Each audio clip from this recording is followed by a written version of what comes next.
CR के तिवारी जी, अपर मुख्य सचिव अवस्थापना एवं औद्योगिक विकास श्री अरविंद कुमार जी, अपर मुख्य सचिव सिंचाई एवं जल संसाधन श्री टी वेंकटेश जी, अपर मुख्य सचिव नागरिक उड्डयन श्री SP गोयल जी, CO यमुना एक्सप्रेसवे अरुणधीर सिंह जी, निदेशक नागरिक उड्डयन श्री विशाख जी, मंडलायुक्त मेरठ,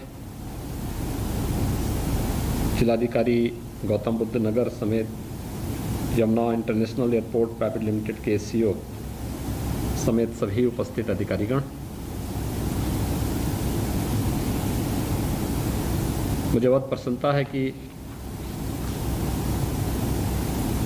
जेवर एयरपोर्ट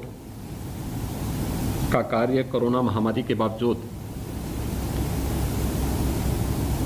समयबद्ध ढंग से आगे बढ़ रहा है।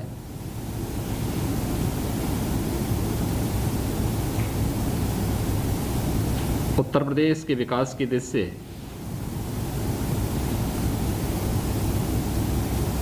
यह एयरपोर्ट न केवल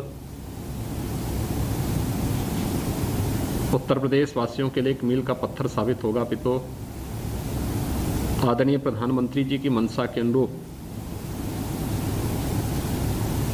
देश के अंदर आबादी के हिसाब से सबसे बड़े राज्य उत्तर प्रदेश के अंदर एयर कनेक्टिविटी को और बेहतर करने, राष्ट्रीय और अंतर्राष्ट्रीय उड़ानों की दृष्टि से विगत 4 वर्ष के दौरान किए गए प्रयासों को एक नई उड़ान होगी। विगत 4 वर्ष के दौरान उत्तर प्रदेश के अंदर नागरिक उड्डयन के क्षेत्र में काफी विकास हुआ है।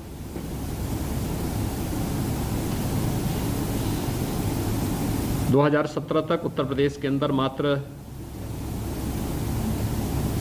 4 एयरपोर्ट फंक्शनल थे, उनमें भी ईमानदारी से 2 एयरपोर्ट में ही वायु सेवा चल पाती थी, जिनमें प्रदेश की राजधानी लखनऊ और वाराणसी। गोरखपुर में एक फ्लाइट वह भी कभी कभी आ पाती थी और यही स्थिति आगरा की थी। लेकिन आज मुझे बताते हुए प्रसन्नता है कि आज हमारे 8 एयरपोर्ट प्रदेश के अंदर क्रियाशील हैं, और जहां 2017 के पहले हम केवल लखनऊ, वाराणसी, गोरखपुर और आगरा से केवल 25 गंतव्य तक की वायु सेवा प्रदान कर पा रहे थे, आज ये वायु सेवा लगभग 3 गुना बढ़ चुकी है। 71 गंतव्यों तक ये वायु सेवा तेजी के साथ आगे बढ़ी है और 8 एयरपोर्ट हमारे क्रियाशील हो चुके हैं। कुशीनगर में इंटरनेशनल एयरपोर्ट के रूप में हमारा कार्य लगभग पूरा हो चुका है और कभी भी हम इस एयरपोर्ट को इंटरनेशनल फ्लाइट के लिए प्रारंभ कर सकते हैं। जेवर एयरपोर्ट एक सपना था, न केवल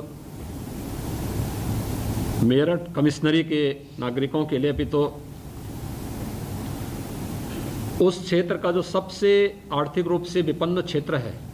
वहाँ के लोगों के लिए भी। मुझे याद है जब हम लोगों ने जेवर एयरपोर्ट के बारे में एक चर्चा प्रारंभ की थी, लोगों में एक सकारात्मक संदेश तो गया था, लेकिन वहां पर उसी तर्ज पर काफी बड़ी मात्रा में वही लोग फिर से सक्रिय हो गए थे जिन लोगों ने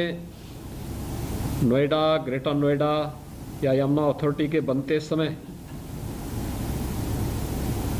मीडिएटर बनकर के विकास के कार्यों को बाधित किया,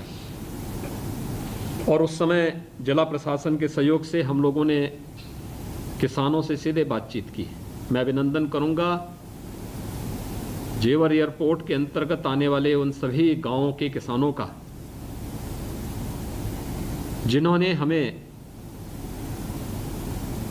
लोकल प्रशासन के साथ मिलकर भूमि अधिग्रहण की दिशा से सकारात्मक माहौल बनाने में योगदान दिया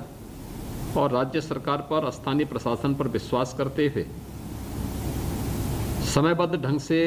इस कार्यक्रम को आगे बढ़ाने में भरपूर मदद की। मैं अपने जिला प्रशासन को और लोकल जो हमारा प्रशासन है, जिन्होंने बहुत समयबद्ध ढंग से यमुना एक्सप्रेसवे अथॉरिटी के साथ मिलकर के इस कार्यक्रम को बेहतरीन तरीके से आगे बढ़ाने का कार्य किया। हम सब जानते हैं कि विगत 16 महीनों से पूरा देश और पूरी दुनिया कोरोना महामारी को जूझ रही है, लेकिन उस सब के बावजूद चरणबद्ध ढंग से न केवल भूमि अधिग्रहण की कार्रवाई और विस्थापन के साथ साथ पुनर्वास की कार्रवाई को व्यवस्थित रूप से संपन्न किया गया है और बिना किसी विवाद के। अन्यथा ये वही क्षेत्र था जहां पे गोलियां चलती थी। न केवल कानून व्यवस्था की भीषण संकट खड़ा होता था, बल्कि बड़े बड़े आंदोलन भी होते थे। लेकिन आज कितना शांतिपूर्ण तरीके से एक बहुत बड़े प्रोजेक्ट को लेकर के वहां पर राज्य सरकार सफलतापूर्वक आगे बढ़ रही है, इसका उदाहरण